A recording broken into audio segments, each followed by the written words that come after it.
because we don't live in a world where everybody's right. Okay. There was this phrase several years ago, my truth. Well, okay, it could be your experience, but there still is a truth that's objective.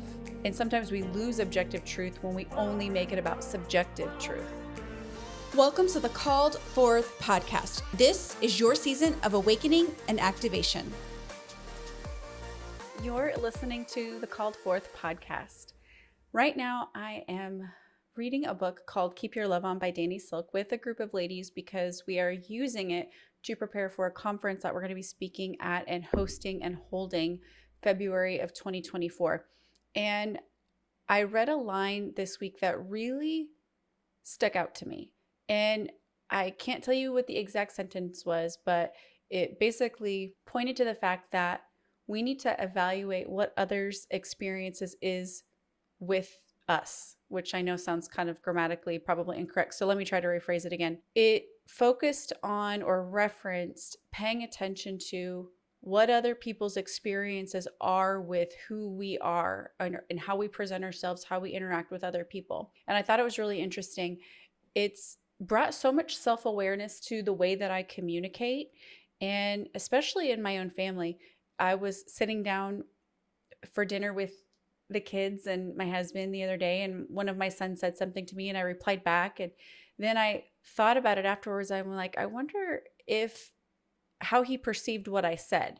Because I got to thinking about how I had said it. And I'm like, not that I feel like we should get wrapped up in trying to be perfect, because I'm a big proponent of the fact that you can't control how other people perceive you. But the reason why this is being highlighted, I feel like in my own life, is because as my kids have gotten older, and if you have older kids, I'm sure you've experienced this, where they come back and they share a story, and the way you remember the story is sometimes very different than the way your kids remember stories. And so even at this exact same dinner experience, my daughter had brought up something from several years ago, and she goes, "Oh yeah, I remember that, Mom, you were so mad." And I remember saying to her, I don't remember being mad. Like, I don't remember being extremely mad, not in the way she was saying it. She didn't say it harshly or anything, but her perception was that I was really mad. And when I brought up kind of the context around what the story was about, my son had chimed in with like, "Oh yeah, this was going on, this was going on." And it kind of painted a picture of what was really going on. And so I don't remember being incredibly mad in this story, but in her world, she thought I was mad. And it brought me back to this point in the book, how we need to pay attention to what other people's experiences are with us. Because although, like I said, you can't control how other people perceive you, especially when it relates to parenting and kids, each of them has such a different personality. And the more you get to know who they are individually, the more I think we can be really intentional with the way that we communicate. And I'm not saying, for my one daughter who said, I thought you were really mad, she's very much a feeler. So I can say in this same tone of voice, "No, you shouldn't do that." And she might take it really severely because she's such a feeler. Or as I say that in the exact same tone to my son, and he's like, "Okay, whatever." Like, he just doesn't have the same reaction. And so I've learned through the years, and am still continuing to learn, very much so, like smack in the face learn, that as different as our personalities are with kids, the way that we communicate with them in catering to their specific personality does matter. And this leads back to where I was kind of going with this. It's not that we're trying to create a perfect bubble for our kids, because part of the goal is you are hoping to instill grit and resiliency in them so they can learn to adapt to the fact that not everybody's going to have a kind voice when they talk to you. Not everybody's going to talk to you in the way that you were raised. So you're not trying to create a bubble, but you are also being intentional with what their experience is with you, based on how they're perceiving you. And I think this is also important as it comes back to love languages. One thing I've done, an exercise we've done with the kids over the last, I think this was like 2 or 3 weeks ago, is we walked through what their love languages were. And this is something I had talked to them about, well before then, but this was the first like family sit down where we read through the descriptions of all the love languages. And I wrote down what each of them were so that they could hear from one another. This is how I best receive love. If you've never heard of the 5 love languages, they are words of affirmation, gift giving, physical touch, acts of service, and there's one other one, acts of service, gift giving, words of encouragement, physical touch. Of course, the one I'm missing, probably someone in my family.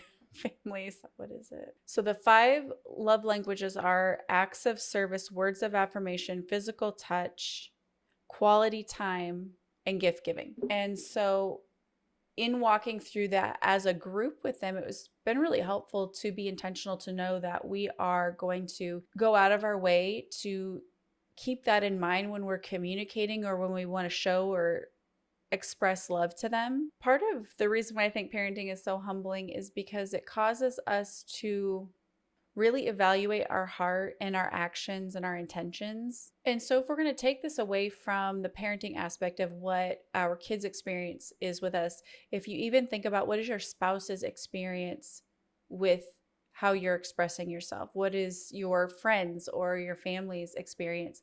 And I think if we had a video camera on us the whole time, we could probably more easily look back and evaluate what our body language is like when we're communicating, what our facial expressions are showing. But of course, we don't have the luxury of, and I don't even want to use the word luxury because it probably would be a crazy experience to have a camera on you 24/7 like that, like a reality TV show. Cue the many families that have fallen apart due to having a camera on them 24/7.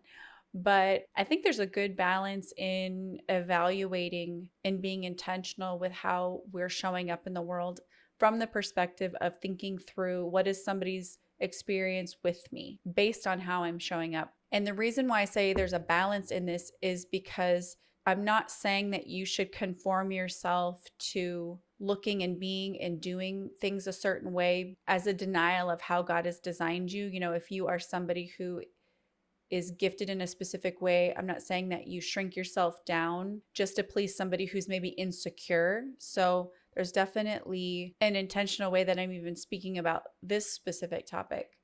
But it's also evaluating in this balance of it all, how do I show up as God has called me to show up in the world, but then at the same time be cognizant and intentional with how somebody else's experience is with me?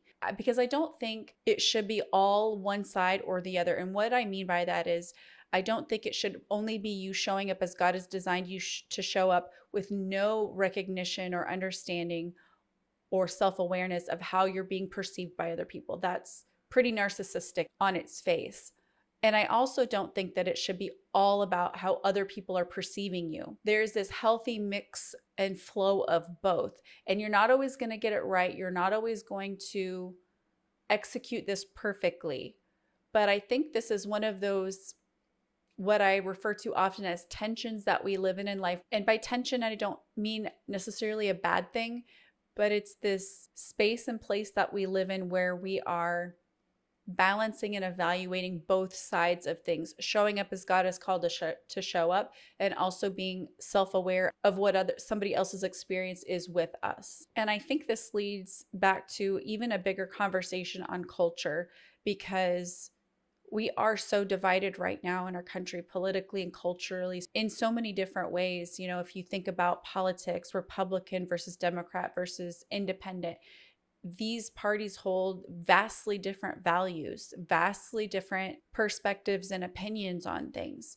And when we get into this team mentality of not ever considering the other parties or perspective of the other person, the other party's perception of who we are, we get lost in an echo chamber and don't ever really become effective in the greater message of building a world where relationships can coexist that hold completely different experiences. I know for me, somebody who looked at these pro-Palestinian and pro-Hamas riots that happened across the US, where they were scaling the walls of the White House and they were chanting anti-Semitic phrases like, "From the river to the sea, Palestine will be free." And we saw all of this violent, hateful rhetoric even at these events, where there was even a Jewish man who was killed. And when you see those things, it is hard to think about the opposing viewpoints, feelings, or thoughts or ideas, because for you, for me, for you, we're looking at this level of hatred and wondering, where can there even be a connection with that? And it can be discouraging to think about, this is where we're at in our world. And then on their end, they probably look at us and they're making assumptions as well. And they can't believe that we feel the way that we do. And while I don't have all the answers for how we navigate something like that, I do think it's important to remain aware of our own messaging and how it's being perceived. I talked on last week's episode on the issue of abortion and how Republicans lost several seats in the last elections due to this issue of abortion. And part of this, I believe, related back to many conversations on the right where I heard that the messaging of these politicians as it related to abortion rights and the right to life as being not in tune with where the constituents were landing. And there's this fine balance, of course, because if you're somebody who's pro-life, you're saying, I'm never going to meet in the middle on a topic I believe is morally wrong. And I completely understand that. But whether it's culturally or politically, if we're never getting a pulse on what the other person's experience is with the messaging that we're speaking about, we're never going to have the language to then communicate and hopefully paint a picture that awakens their eyes and brings them to a place of understanding. So I think when we're talking about deep issues that affect our culture and that are creating these majorly divisive lines, the more that we can pay attention to what the other side is thinking and experiencing and feeling, the more we on our side are going to be able to create a conversation that dives below the surface of the issue to really hit the heart of it. Because we all believe what we believe for a reason. We've all had different experiences that have led us to the opinions that we have and that we live by. So if you're somebody who grew up in Christian culture and your faith is a big part of who you are, there's a reason for that.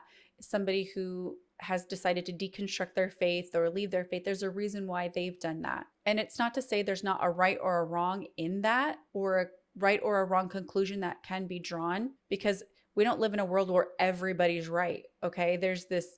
There was this phrase several years ago, my truth. Well, okay, it could be your experience, but there still is a truth that's objective. And sometimes we lose objective truth when we only make it about subjective truth. So it's not to say there aren't two sides to every story or multiple sides to every story in all reality, or multiple opinions. If we really want to get to the place where we are coming together as a culture, our ability to understand an opposing viewpoint and understand how we are being perceived in our viewpoint is a big part of how we are going to present messaging that is then appealing to an opposing party. And I don't even mean opposing party politically. I just mean an opposing viewpoint politically or culturally. And even when I'm saying that, you're going to understand that it doesn't mean that you're standing in agreement with that opinion, but it's going to bring a level of awareness that equips you to have conversations that connect versus divide. So I hope this conversation gets you to thinking a little bit deeper about how other people's experiences are with who you are and how you present yourself. And I'd love to hear your thoughts and opinions on this specific topic. So that's all for this week's episode. Thanks for tuning in, and I look forward to talking to you next week. That's all we've got for this episode of the Called Forth podcast. One thing that would really help both us and other new potential listeners is for you to rate this show and leave a comment in iTunes, Stitcher, or wherever you tune in to listen. Also, make sure to link up with us at www.dawntowne.com. That's DAWNTOWNE.com. And on social media. And please just share this podcast with anyone who you think might enjoy it. Until next time, remember, you have been called forth.